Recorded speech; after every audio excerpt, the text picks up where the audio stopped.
Assalamu alaikum wa rahmatullahi wa barakatuhu. Okay, guys, stellar wind. Now, this is again from NASA, as you can see, NASA Gov, and it's dated for today, by the way.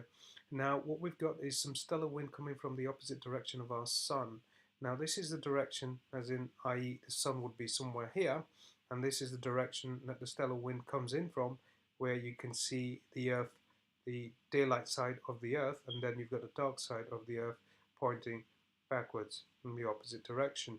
Now what we've got over here, this is the Earth's magnetosphere, okay, and this is what protects us and shields us from the solar wind of our sun, the harmful rays of the sun and the particulates that come with that.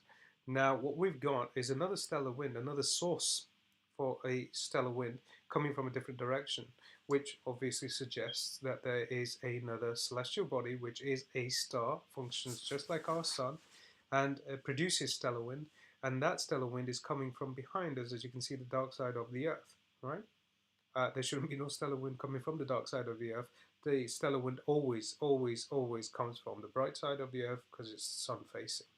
Anyway, I'll let this gentleman explain very briefly exactly what's what. And again, this again supports and augments our position that An-Najm Thaaqib, the star system of An-Najm Thaaqib, is here, and so are the other celestial bodies.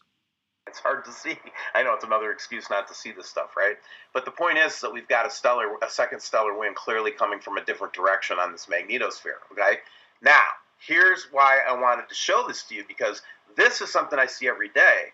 But as I dove deeper into the data, this is what I came up with. When you look at the inner planet dynamic pressure and Earth field line connectivity model, what you see in that same general direction, and this is the Earth right here, it gives us kind of that sideways view. This is looking right at the sun, like we're looking at the tip of a rocket, and there's the Earth.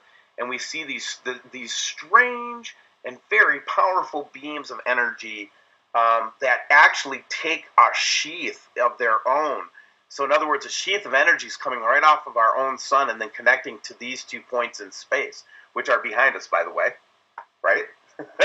It's all fun to look at. Which again would suggest that there's a stellar body behind us, like I've always maintained, which is the brown dwarf star, which is binary to the primary star, An-Najm Thaaqib. An-Najm Thaaqib is parked right next to our sun, right? The brown dwarf star is behind us, the darker side of the Earth, towards the asteroid belt. And it seems that the sun is right now with these energy fields connecting with that particular celestial body, the brown dwarf star, with its magnetic field and its solar wind. Okay, so that solar wind is basically connecting from our sun to this other celestial body, and it's a very, very strong signature. Subhanallah. At 3 dimensions. But the point is that these 2 really heavy signatures out here, I do believe are the brown, either a brown dwarf and a planet, or a planet and a brown dwarf, or maybe 2 planets. I don't know, but that shows us that just outside of Jupiter's orbit, somewhere out there, there's something that's making a big racket, and this is its signature right here. Right, guys, what I want you to take note of is the dates, and then also take note of the fact that